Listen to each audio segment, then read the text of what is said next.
I hate how much my channel is becoming a drama-centric one, especially since I really don't want to be a drama channel. But with Sherman Joshua, a video I'm making about a situation from 2019, perhaps that one's already now, I don't know, I'm kind of working on these at the same time. And now this one, my channel really is looking like a real commentary channel, and I'm gonna be honest, I kinda hate that. I like just staying to my little corner. However, I feel obligated to make this one at this point because more people are becoming aware of this user's behavior, but the full grasp hasn't been really talked about, and considering this directly involves me, because at this point of course it does, I may as well lay out all the cards in front of y'all because there's a lot. And whether it's because of all my other circumstances or the stress is finally getting to me, it's admittedly been affecting me more than I'd like to admit. I will also admit this won't be a very organized video, considering how much there is and how quickly it's all happened within the past 6 or 7 months. It just seems like one thing after another with this kid, and I, for one, am exhausted. So, where do I begin? Well, I guess as I pointed out within my previous video talking about him, Sylveon was an individual who found my channel in 2020 through the old 2016 drama between Just a Robot and I, and started his crusade off the backs of that. I know this is the case because he often left comments on my videos alluding to it. That is until he spotted Confessions and Apology, videos I made in 2019, acknowledging and apologizing for some of the heinous patterns and habits I'd gotten into that other people, some who also had their history with some bad habits and patterns, had to deal with. At the current moment, this is Sylveon's biggest go-to when it comes to answering the why they're doing what they've been doing. But we'll come back to this, because I kinda have to. In any case, as they left more toxic and vindictive comments towards me, either on YouTube or Twitter, I had blocked them because I don't really need that in my life considering everything else, and it's not gotten them to quit. Arguably, it's made them more persistent. So, what exactly has Sylveon been doing, you might be asking? Impersonating me, cyberstalking me, art theft, transphobia, attempting to witch hunt through other YouTubers, hypocrisy, and even a bit of manipulation, which surprisingly is the least of their transgressions, believe it or not. And today I'm just going to outline all of that. So the easiest and most prevalent of everything that I'm talking about is their art thievery. Because yeah, you look at any of their videos, you'll see my old video assets. You look at their Twitter and it's all drawings I did either on video or I've posted to Twitter or Toy House. Literally, they use my drawings more frequently and more aggressively than I do, and it doesn't take a rocket scientist to realize that, if you know who I am. The problem is, and I can't believe I'm saying that this is a problem, but not everyone does, and this will be important later. Point is, this is an egregious problem that they wear on their fucking sleeve, willing to out themselves as an art thief, plastering my Toy House link everywhere so they don't get called an art thief, because apparently that's how that works, and continuing to just throw my art around like a rainstorm drops water. Like, doesn't the slideshow commentary community constantly get lambasted for using copyrighted avatars and fan art? But the minute one of them switches to OCs and has that stolen, suddenly a blind eye gets turned to it. Some even enabling him when he starts manipulating people into believing he's sorry for the things he literally goes on to do later. Like, directly after later. Am I the only one that notices this blatant hypocrisy or this double standard or whatever you want to call it at this point? If it was just the videos, honestly, whatever. I didn't make a big deal about it in my video on Sylveon for the case of it not being that big of a deal, at least in comparison to everything else they did at the time. Harassment, in my mind, trumps merely stealing someone's crappy drawn-out images for a video. However, it begins to be a bit more of a line crosser when you use those images to impersonate and pretend to be that person drawing the art, something Sylveon does a lot on Twitter. They'll post an image of Elizabeth, my channel's brand mascot, claiming that it's them, or otherwise weaponize the images they've stolen as reaction form weapons to get a point across. It's really annoying and quite dangerous in the long run, and we will come back into why later. Another thing that becomes abundantly clear looking at Sylveon's Twitter is their cyberstalking tendencies. I notice that no matter what I do, Sylveon's not going to take a hint and leave me alone until I'm 100% offline and have nowhere else to go by, well, basically their own admission. So much so that it has affected her ability to produce content and interact with people in general on the internet. Which is a good thing. Doodletones should not upload anything or be near anyone after all the terrible things she has done. Yeah, Doodle, why don't you lose your job and relationships with people over being kind of a bad friend? Is this really what we're trying to cancel people over now? Because it's dumb. Well, you have showed no proof that I have been stalking Doodletones. So all of this holds no weight. Oh, Well, let me oblige then. So I had to go through Sylveon's Twitter to find evidence to give to Twitter in a report. They don't want screenshots, they want direct links to Twitter posts. And so I happily gave them everything I could by going into Sylveon's Twitter. I had a legitimate excuse to block evade. Because yes, Sylveon does have me mutually blocked. Sylveon, what's your excuse? I had blocked you previously on YouTube when you left all sorts of comments at me and I figured I didn't want to deal with you. So you moved to Twitter. I blocked you on Twitter so I could get some peace of mind, and we can pinpoint when I did because you relished in the fact that I blocked you, only for you to block evade and find any rant that I posted that you could tangentially connect to you, even if it wasn't about you. And when I finally got tired of that and privated my account, you still find your way to anyone replying to me, begging to see what I've posted, or continuing to hunt for any further art shit you could steal from my Twitter or YouTube. Is that stalker behavior enough for you? Because if not, allow me to point directly to when I privated my toy house too, and your unhappy doodle noises tweet that followed it. Finding any post from older anti-doodle Twitters to retweet, finding months or years old tweets you could manipulate the context of or to plain use to continue harassing me, finding my old YouTube channel or videos where I actually used my face and to throw those around, throwing around confessions to just about every YouTuber you follow, tagging me even after I blocked you to try to make fun of me, finding old vent art on DeviantArt to tell me to leave the internet again. The list just goes on and on. How are you not a stalker? Regardless of if you feel your motives are noble to get the evil original Doodletones off the internet for good, this is still unwanted and obsessive attention. The textbook definition of stalking. My name and the faces of my characters do not ever seem to leave your presence, even when you're not directly talking about me. I also want to point out, this kid's got a Patreon with my characters attached to it.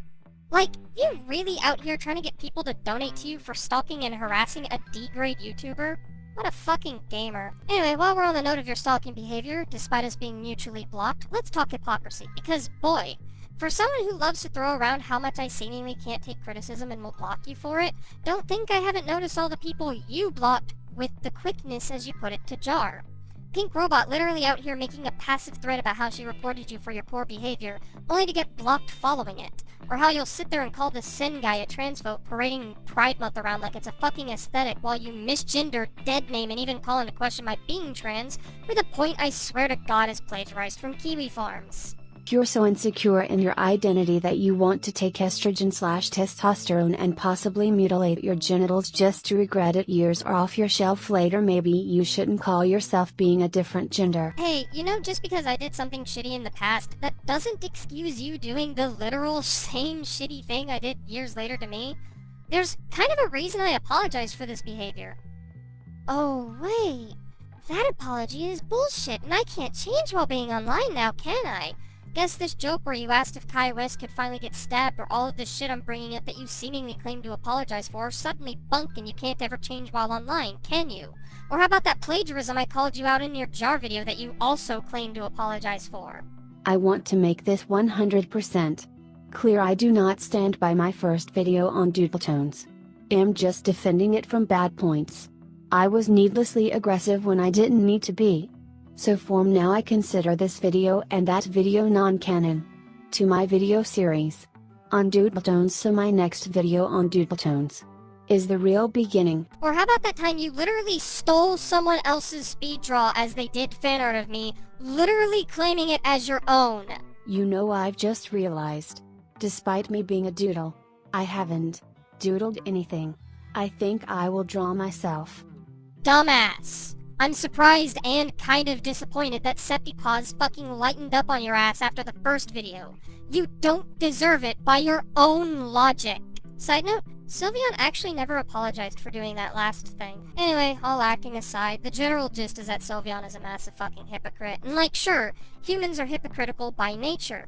But when you want a moral grandstand and try to run someone else off their platform because of their past mistakes and continue parading around your one vague example, justifying your behavior and explaining why I should be ran offline, cutting off my friends and losing my main source of income entirely, then being a hypocrite isn't something that can be fully justified anymore. If this was just you making bad videos, that'd be something else. I'd call out the hypocrisy, but it wouldn't nearly be as egregious as it is now. And yes, I am fully aware that you're not proud of some of these examples that I've brought up today, one of those being that aforementioned video on confessions and apology. However, I can't say I give a fuck.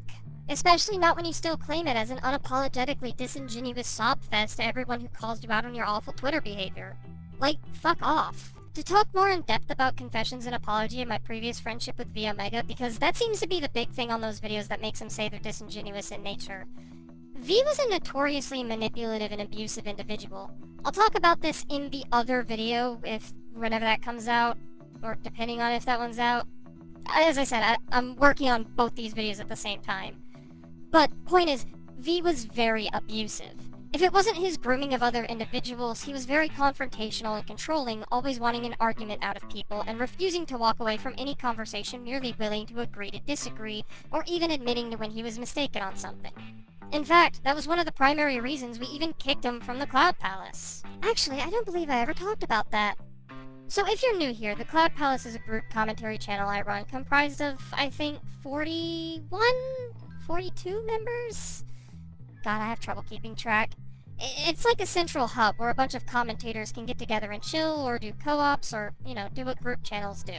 We like to have fun there. In 2018, V had joined under the moniker of SketchTV. That was his username at the time, but as per requested from him when we were still in contact, I will continue to call him V for the sake of this explanation.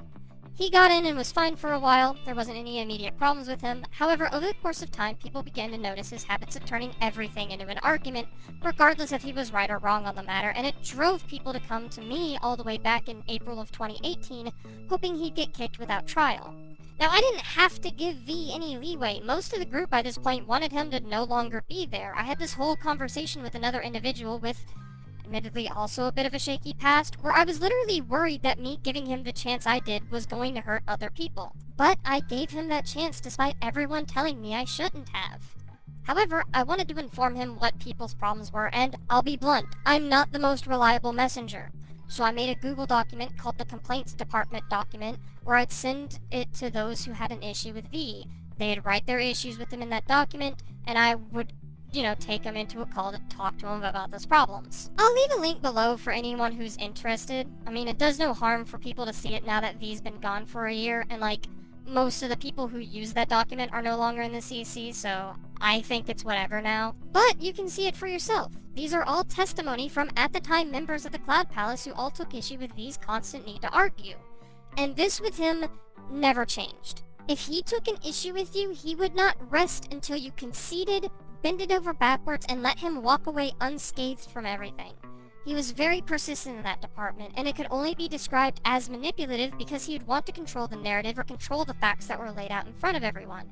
This is especially obvious when you consider the histories he had with various other individuals. His aggression towards Cosmo Stardust, the literal fear he injected into Kungi Muller, the straight-up gaslighting that Neko Koda had to deal with, the abuse and grooming Joni had to deal with. I'm sure there are more examples, but the point is V was rather manipulative by nature. So these comments that Sylveon points to are in their own right V controlling and manipulating the situation again. However, I had hearted those comments and agreed with them back then, because it was working. I was convinced he was right. Though if I may, looking back, no. Ethan's comment is emotional word salad that starts with V parading around how so many people were wrong about how vindictive he was towards me, attempting to recall a situation that he cannot remember in his own comment in order to make an extra point against me.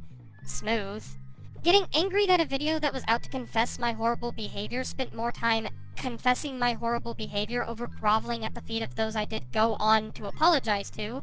And, by the way, he still didn't like that video because it didn't break down at a molecular level every problem I ever had, because it was never good enough for him. Then he goes on to talk about the Collectathon discussion, calling it a silly and stupid reason to not talk to him, not understanding that the problem with that conversation, that situation, that drama, if you may, came from how he treated Nu Metal Slayer and Lunatic the Game's video about it, making it seem like a scathing smear campaign against Pink Robot's reputation. This is never mind how he treated me in that situation, where he could not accept the fact that I didn't consider Sly Cooper as a collectathon, but would consider Battle for Bikini Bottom one. He's not wrong, it was a silly argument, but his attitude was why that situation was so frustrating, not the discussion itself.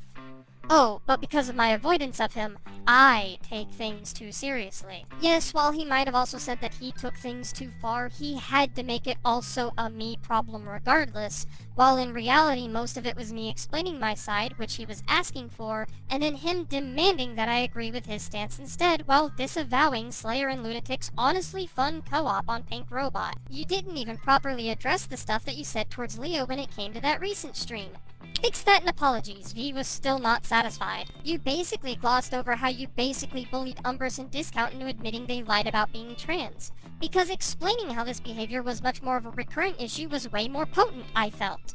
But never mind that, I didn't spend 30,000 years explaining how that one moment was wrong. Never mind the hypocrisy on how he reacted when Joni came out, but that's neither here nor there. You never mentioned how you got a bad habit of just being a loose cannon with some stuff like that one time you blew up on Dulu over stuff related to Wolfichu of all things. Did you listen to anything in my video?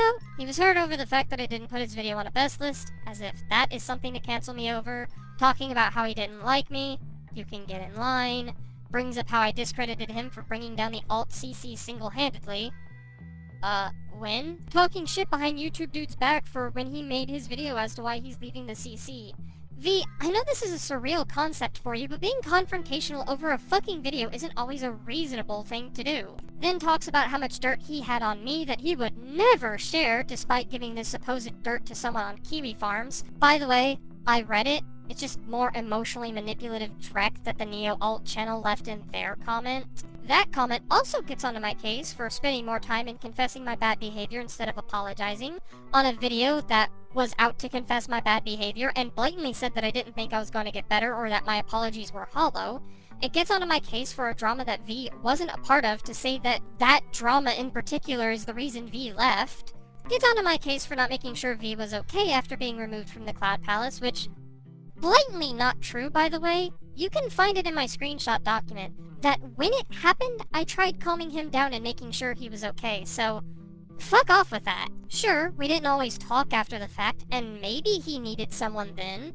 However, and it's not like V didn't say stuff publicly about wanting people to reach out to him. Oh yeah, on a Twitter account that I never followed. V probably didn't tell you that, though. Then gets onto my case about me saying the drama surrounding the Cloud Palace was pointless, and then does that V Omega thing where he hears an argument and stretches it to an extreme where he acts as if I disregarded every issue the Cloud Palace video on the Cam Project had, instead of hearing my statement like it was said.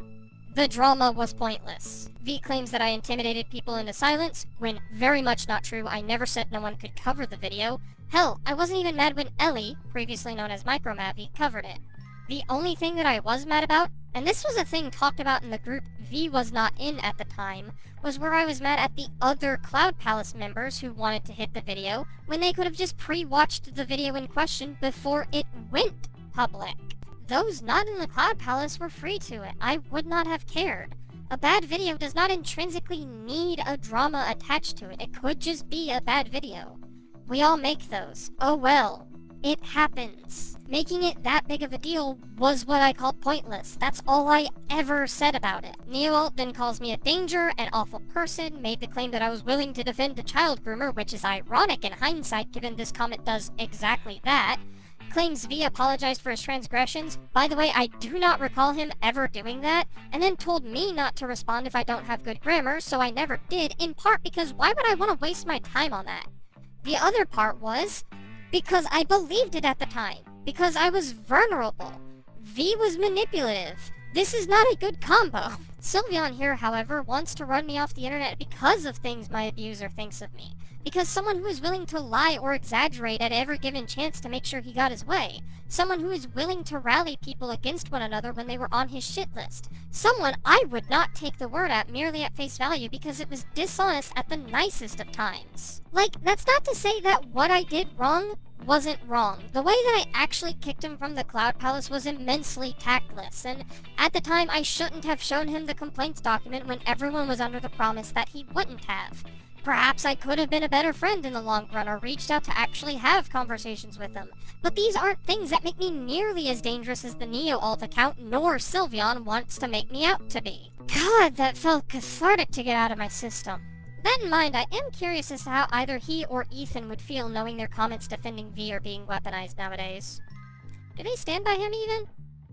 Whatever, getting sidetracked. The point is, confessions and apology are videos where I effectively apologize to an abuser. But realizing that in hindsight doesn't make the apology any less genuine, or that I'm any less remorseful over the actions that I actually did do wrong.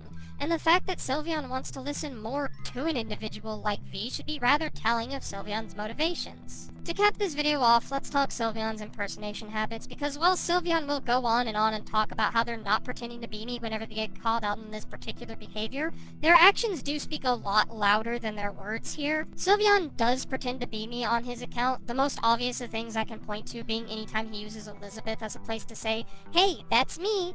Elizabeth being a major part of my brand here on YouTube. One could get the wrong idea that Sylveon is trying to be my mascot. They're trying to take my brand and claim it as their own.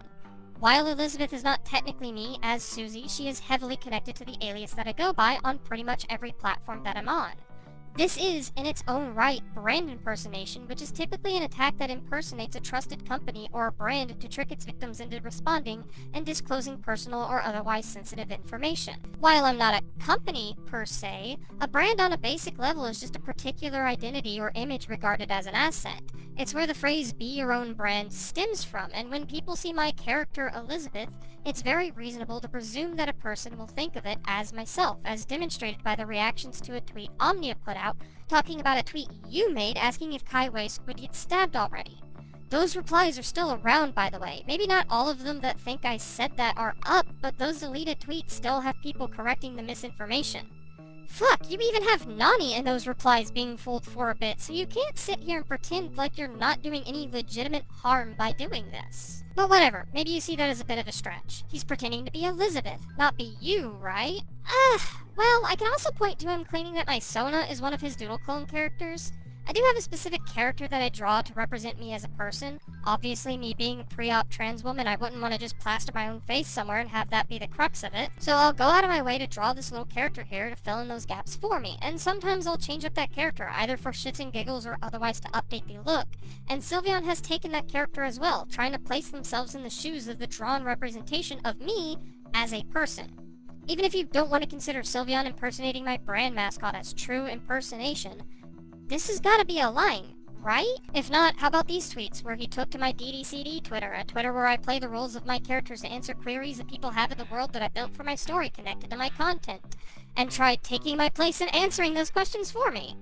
Is that still not good enough? How about this tweet where he literally implies he and I are one of the same person? How about this tweet where he pretends Elizabeth is entirely his OC to fish for a nickname in my place? Or trying to get free art from, again, Nani? Or how about the time he actually did trick someone into making fan art of Elizabeth thinking that the character was his? Hello? Am I the crazy one? Did that artist not come to me apologizing for making fan art of my impersonator? Like, bruh, you can correct people all you want when they call you out on pretending to be me, but when you have tweets like this, you no longer have a ground to stand on. By the way, side but related note, I also do not want to hear that it's original to be a clone. You're literally just Fox Goodman, my dude. There's nothing original about having your entire persona be a clone. So you don't even have that going for you. At the end of the day, do I expect Sylveon to listen to reason? No. They block anyone that calls them out, and we see it again and again. Either that or they themselves get blocked by being a nuisance to other people. Do I expect this video to do anything other than get my story and voice out there? No, but you can call me hopelessly optimistic regardless. Fuck, at this point I don't even expect Twitter or YouTube to do anything about them, as I have tried reporting them numerous times on both platforms, and they're still getting away with it all. Twitter in particular being an egregious example. After reporting them, Twitter did deem what they were doing as against the terms of service, but as I alluded to earlier, sent me an email asking for further elaboration. I gave them a bunch of Twitter links, something that they straight up asked for in their email, and when I was given an email in return, I was met with them saying that they didn't find anything against their terms and conditions, so whatever.